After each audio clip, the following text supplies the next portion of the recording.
Let me ask you all a question. Every time you walk down the street, do you notice just how much garbage there is just laying there lifeless? And if you really look hard enough, you'll see different kinds of garbage in the street. Some just laying on the corner of some house, some of a pile of garbage bags, and some beside the sari-sari store you buy coffee from. And oftentimes you'll even see them gossiping with each other about things they don't have anything to do about. Wait a second. Are we talking about the same kind of garbage here, or... Well, I hope it's clear that what I'm talking about are those gossiping neighbors that we all have on our neighborhoods. Now, it's clear that what they spread can be compared to garbage on the street, both meaningless and large in volume. Well, sadly, we can just chuck those in garbage trucks every week so they can all just disappear. It's actually very concerning nowadays, the way gossips and fake news are being handled. Very concerning, in fact, that they have found their way on the internet. Try browsing Facebook, for example, for let's say 20 minutes, and see if you won't find news articles about things that are clearly fake.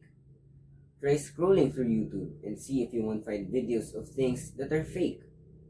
And if that isn't clear that something's not being done, then I don't know what is. One question that we would all have in our mind right now is, what can we do about it? Well, I'm glad you asked. We can compare our use of the internet to living in the street with many neighbors beside you. You can call your side of the street as your newsfeed, your neighbors as your friends. Now it's safe to assume that naturally there will be garbage on the street, especially since you have a lot of neighbors. But as a functioning member of the society you live in, you can't just ignore the presence of garbage on the street. That's not a smart thing to do. Just like how it's not smart to ignore things that are wrong when you've noticed it already. Now, what a smart person would do when they see garbage on the street is to clean it. If they saw garbage in the street just laying around, they would throw it in the nearest garbage bin. And if the garbage is inside their home, they dispose of it properly. And if the garbage is in their newsfeed, just there to spread fake news, they won't give it a read and will mark it as fake. Well, if you think about it, what use is there in garbage?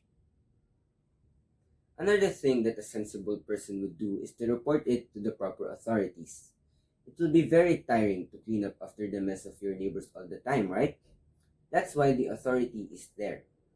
In fact, it would be very annoying to find out that your side of the street, your newsfeed, is just being polluted with garbage or fake news by someone you don't even know.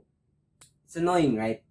As annoying and infuriating as it is, though, the civil thing to do is to report it to the authorities. As much as possible, don't take things to your own hands, as it will always lead to uncivil interactions in what is supposed to be a peaceful neighborhood. To cap it up, cleanliness is important, be it on your neighborhood, on the internet as we know it. Just the feeling of being in a clean place, physically or virtually, is enough to justify its importance. Just purposely throwing away the cleanliness of your side of the street will not only dirty your place, but you as a person. Add that to the concerning effects of the presence of garbage, both physically and virtually.